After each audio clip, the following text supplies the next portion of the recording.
You're listening to the K-12 Engineering Education Podcast for June 27th, 2016.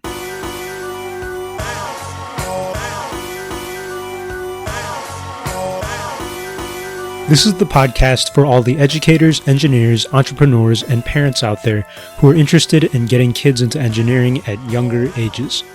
I'm Pius Wong, and today I'm talking with Sathyaseelan again. We're both engineers who train high school teachers in engineering curricula, and we're talking about what we've learned as non-teachers to successfully train teachers. How do you see the teachers? Because the way I see them is like, okay, I'm teaching them. I know better. I know more than them. It's not better. Sorry. I know more than them, and I'm going to develop this specific unit. So they need to follow it the way I present it to them. If they deviate from it, I'm gonna be a little more harder on them. So how do you deal with something like that? So that's interesting. It sounds like you view them in a way like they were the high school students. Interesting. I think that I try to view them as teachers, adults who probably know a lot in their specific field, because we are teaching a lot of people who may not have ever done any engineering. They may have taught a lot of math. They may have taught technology classes, or they may have taught biology, but never touched these engineering classes. And so I try to view them as colleagues almost. Because, like I said, I used to work in industry, and I had to train a lot of other people who had their own specialized knowledge. And you wouldn't go to a colleague in the orthopedics industry, for example, and if they didn't know how to use some CAD package, you wouldn't tell them, okay, do this, and then you give them an A through an F. Like, that's not how you would do it in a company, I think. And so it was very natural for me to just view this group of 20 teachers as experts in whatever they know, and trying to treat them with that. Okay, that's very interesting. So what would your definition of teaching versus training would be? Whenever you say teaching, or when people say teaching to me, I always think of teachers officially, those licensed professionals who teach in our high schools and our middle schools and everything. That's specifically what I envision. And I know that doesn't have to mean that, but that's what I envision. And as a trainer, I easily will call myself a trainer, but not necessarily a teacher, just because I don't have that license and I've never done that. Whereas training, I mean, anyone who trains someone else in something is a trainer. Anyone who unofficially teaches someone something is a trainer to me. That's how I view it. And of course, that's not the only definition. Because when you were talking about how you view the teachers, I feel like teaching is more about I am literally looking down on you in a sense that I know more, so you gotta follow what I'm saying. That's teaching. Versus training, like, oh, we are both equals. Kind of. And sort of. Yeah. Yeah, so I think it's like a different style of communication. Is that a cultural thing? Like, you say you're from India. Is that how engineers or teachers are taught in India? That makes a lot of sense, yes. Is that true? No, I don't even know. Yes, that's very, very, very, very true. Huh. So, in India, teachers are always looked up as if they know what they're saying, what they're doing. Yes. And they have a certain amount of, I would even call it control over the students, where the students need to listen to the teacher. And it goes beyond just the subject, the field of what they're teaching. It can also be about discipline. So they can teach you discipline. They can do that. See, what's interesting is that I totally agree that teachers should be an authority. And for that reason, I would say that I am not. Because I don't want to be disciplining a 30-year-old adult. That's part of the thing. Like, if they want to do something on their computer, I will trust that because I know the situation. If I go to a training myself, I very often will be like, I don't want to listen to this, and I'm going to start doing something else. As long as I'm not disrupting the group. For me, I feel like that would be justified. And so that's a very, very, very Western deep insight. No, it's an insight that I'm looking at because you don't discipline them. Just like, it depends. The answer always is it depends. Obviously, it depends on the context. Yeah, but not like disciplining kids. No, I wouldn't send a teacher to what office do we have? There's no principal who's going to yell at them. Like, they're coming here, like, ostensibly of their own volition, or their principal made them do it, and they're somewhat interested in learning the engineering content. I will trust that, because I know that if I were in the same situation, I would have empathy for it. Like, if I didn't like what was going on, I would get it. I totally get why I would be wanting to. But it's the same with the kids too. This is true. No, exactly. Yeah. So I do wonder if this is like a cultural thing or just a personal style. No. I was the type of kid, I totally slept in class in college in those huge lecture hall classes that were useless. That's what, now, personally, yes, I did, but I did well in those classes because I learned. Same. Right. So, that's the thing. I know that people can still do well. I know some of these teachers coming in can still be excellent teachers and teach their kids all sorts of engineering and inspire them without them necessarily doing exactly what is laid out in front of them in our training sessions. Okay. That's okay. So, you have trained, specifically high school teachers. You've trained them, engineering for 3 years, I believe, right? 4 years. 3 or 4 years. So this is like coming from a lot of experience. So would you say that this topic being teaching teachers engineering, or are we training teachers engineering? Yeah, good point. Yeah, it's training teachers engineering. Okay, so the next question would be, so if you are training them, what do you expect them to do with the kids? I expect them to use whatever teaching knowledge they already have from their education. Okay. To teach them the content that I deliver. My job is just to make sure that they know the science, the math, the engineering, the technology, and they learn all the ins and outs of it as much as they can do in the limited time that we have with them. And then they can go back and look back upon their own pedagogical knowledge and experience and present it to their kids however they want. Now, we have a lot of recommendations. I mean, it depends on what curriculum you're teaching. Our curriculum happens to be very problem-based and project-based and team-oriented, so we will definitely recommend that you teach in that style. But as for the minute details, I'm not a fan of micromanagement, especially if I'm talking about what a teacher is going to do in a state away across the country. There's no way I'm going to tell them, you have to say this and this and this. I will tell them, the kids have to know how to code this. They have to know how to do similar triangles here. Like, that's the type of stuff that I am confident saying. What's also interesting is that, like you, I taught undergrads as well, and I've trained in a bunch of other things, but at least when I was teaching undergrads, that's the closest experience I've ever had to being in a real classroom. And I can draw on that, and even from that minor experience relative to what teachers do, I have learned how tough a job being a teacher can be. And I wasn't even a real teacher, I didn't have to grade homework. I was teaching kids who mostly wanted to be there. Yeah. And then I've also, fortunately, visited lots and lots of high school classrooms, and I think you've seen a few. But when you visit a high school classroom, middle school classroom, you see the ridiculousness that it is sometimes. Chaos. And there's no efficiency at all in micromanaging or dictating exactly what a teacher must say, because that totally breaks what's going on in the classroom. A teacher has to be a great improv artist in a way, and maybe that's a good topic for a future podcast, but they have to be able to go with what's happening at the moment. You have 40 different people in the room in some cases, 10 to 30 kids, something like that, and all with their own different ideas. I think telling a teacher what to do all the time is a recipe for disaster. Yeah. Okay. So I'm glad you touched upon the teaching, TAing in your undergrad. Or in your master's degree, you TA'd. Or TA is teaching assistants. Yeah, TA'd the electronics class. What was the math class you taught? So mechatronics was one of them for a year, and then I also taught differential equations for a little while. Okay. Very different from what high school. Okay. Yes. And you did a design class. I did the mechatronics as well. Oh, you did yeah. Oh, and mechatronics, for those who don't know. Yes. It's mixing a little bit of mechanical engineering with electronics, and a lot of people treat it as like diffusing a bomb in 1 hour because all the labs have to be done in a limited time. I see where you're, yes, that's a very different experience for myself as well. Okay. In terms of my own teaching training experience. that was very, very different from what I'm used to, because they do most of the work. It's not like you're standing there and teaching anything.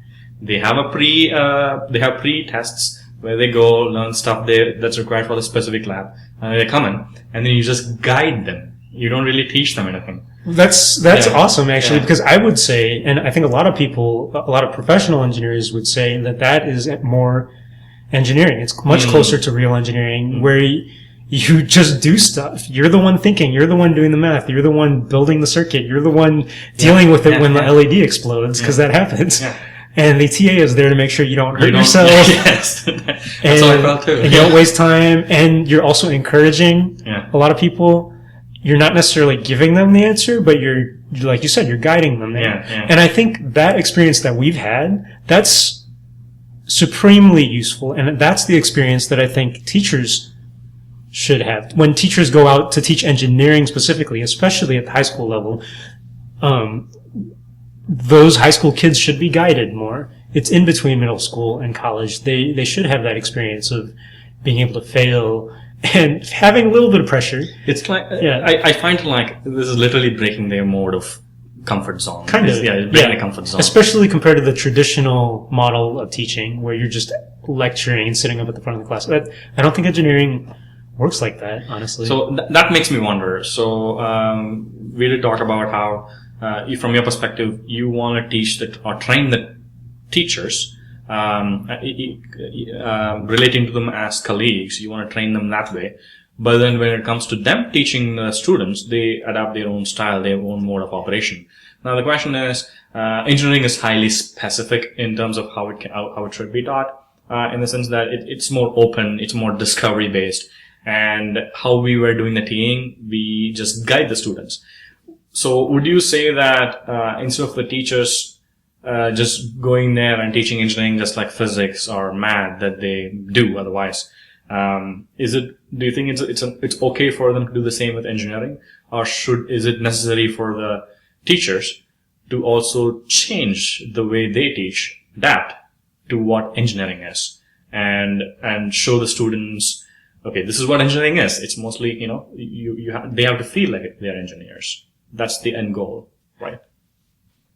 I think the short answer is yes, they do. I think that a lot of teachers already, who are math teachers and physics teachers, science teachers and non-science teachers, a lot of these teachers might already have skills in guiding students rather than just feeding them answers. Okay. But for those who don't, those teachers who are only used to lecturing at the front of the class, so to speak, then yes, they would probably have to change their style. Because personally, and I don't know any studies behind this, but personally, I learned the most definitely when I was doing the work, when I was doing the homework, when I was thinking. And I learned very little when I was just sitting there listening. And that could just be me. You pick up a little bit, but it doesn't stay. You have to be involved. Active, yeah. And and math is the clearest example for me. I never learned anything when people were just deriving things on the board. I had to do it. Yeah. It's like solving a puzzle. If you watch someone solve like a Rubik's Cube, I guess if you do it real closely and intently, you can copy them. But like sometimes you just gotta do the Rubik's Cube yourself. Yeah.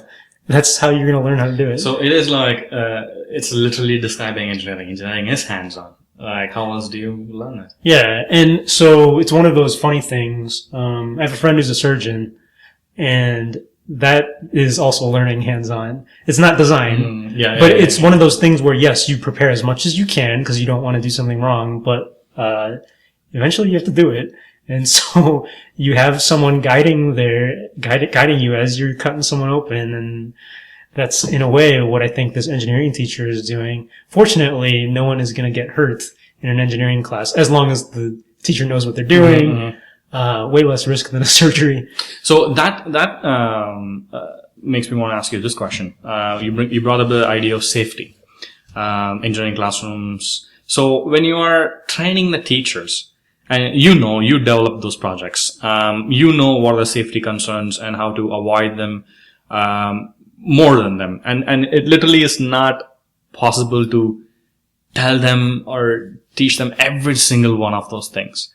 How do you manage to do that? What do you tell? How do you set that up? Well, when you talk about physical safety, I think for at least most of the stuff that we teach, there aren't a lot of physical risks. Most of the risks fall in broad categories of don't stab yourself, don't burn yourself, put away the stuff, basic things that hopefully kids have learned even in middle school. Don't run with scissors.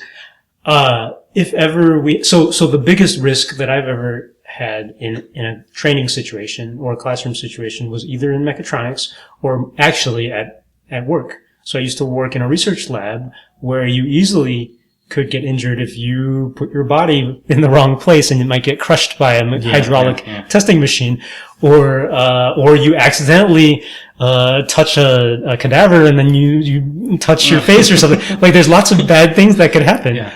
And that was easily more dangerous. And before you ever get to the industry level of safety hazards, you get to the classroom level of safety hazards. And I think that the curriculum should be designed in the very first place where there aren't a lot of safety hazards. And that's a very interesting point. I talked to them about the broad concerns, and I think that makes the most sense. Now, you've taught mechatronics as well. There was always a little bit of risk of things exploding and burning. And heating up. But it's funny, I think you had 2 or 3 people in a classroom at a time. That's how it was for me. Oh, TAs you mean? Yes. Yes, you had 2 TAs at a time. Yeah. Now, unfortunately, most school teachers don't have that luxury. They don't have that, yes. Yeah, so again, it just goes back to the point of how hard their jobs are. Okay. So I have one last question for you.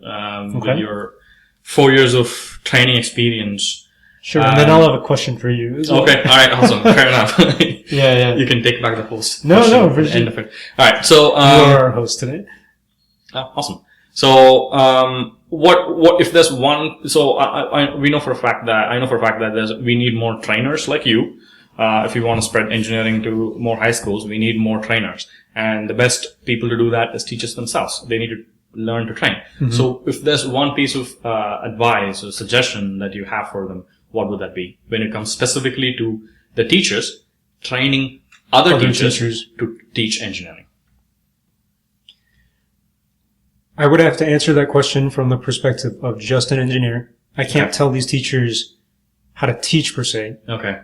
I would say that if it was just one thing, I would say to them, find the things that make your kids extremely passionate about engineering. There are things that I could not get out of my head. Just like you, probably when you were a kid, there were things I couldn't get out of my head when I was a kid. Wanting to decode what was inside your brain, or make a video game, or build a robot. Those things, and that was the stuff that was like a fire in me. And if teachers can use their skills to find what engineering topic will inspire kids, that's like the number one thing. Because if the kids are inspired, then they'll go off and do their own work. They'll learn their math, and they'll learn how to use this computer software. Even though coding sometimes sucks, they'll learn it because they love creating a robot so much, for example. Yeah. They go through the... Yeah, whatever it is. And some people hate building robots. Yeah. Maybe they like something else, chemical engineering, and hopefully it's classroom friendly. It's a playground. Yeah, that's what it is. Yeah. So finding the passion. And that's part of the art of teaching. And awkward engineer that I may be, I don't know how good I could be at that, but I do trust the teachers who I've met to do that. Awesome. So I have a question for you. Okay. Something that I thought of earlier was you have still trained a lot of teachers. You've designed some curricula, in fact. You've taught practicing teachers. You've taught undergraduates. And I'm just wondering, what pitfalls have you encountered, or what challenges have you encountered in designing curriculum or training these teachers that you think you've overcome? That would basically be good to any other professional out there designing curriculum for teachers who may not have any educational experience. Because there's a lot of them out there. Yeah, okay. So when it comes to curriculum design, the feedback I have is you need to know where to draw the line. That's, what do you mean? Yeah, that's the framework is very important, like the boundaries. Defining everything. Defining it. So you cannot dumb it down so much. The content itself, you cannot dumb it down so much where it's even ridiculous to teach at that point. or make it complex to a point where that they don't know what they're doing. So getting that right is very important. That's your audience. For me, it's high school students, and I need to know what their level of understanding is in math, physics, chemistry, and I need to make sure that the project I'm developing reaches them, and there is also an opportunity for them to think and learn and grow from there. So getting that boundary is very important. So that'll be on the curriculum development. Okay. In terms of training the teachers, I think it's more about what you shared that I had to learn the hard way is you cannot discipline them. Yeah, I think this is an advice for other teachers who wants to be trainers as well. Or non-teachers, actually. There are a lot of engineers trying to teach teachers. Okay, so yeah. For all of the people that who wants to do that, never try to discipline the teachers, because they are probably better teachers than you are, and they can do a much better job of delivering this content to the kids than what you're doing with them.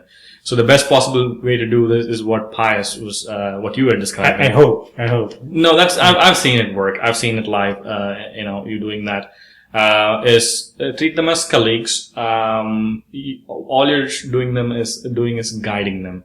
And if they have more questions, you can sit and talk in detail with them, but guide them. And that's the best thing but I've learned the hard way, and which I hope to implement in the future. Well, thank you, Sadhan. Thank you, Pius. This is an interesting conversation, and there's a lot more to talk about, I'm sure. Yes. All right. Until next time.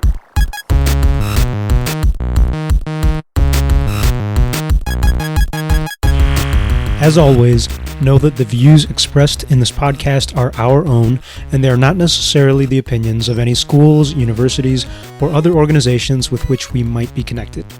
Our opening music comes from School Zone by the Honorable Sleaze, and our closing music is from Late for School by Bleeptor. Both are used under a Creative Commons Attribution License. Let me know what you want to talk about in K-12 engineering education by connecting on Twitter @Pius Wong. Thanks for listening.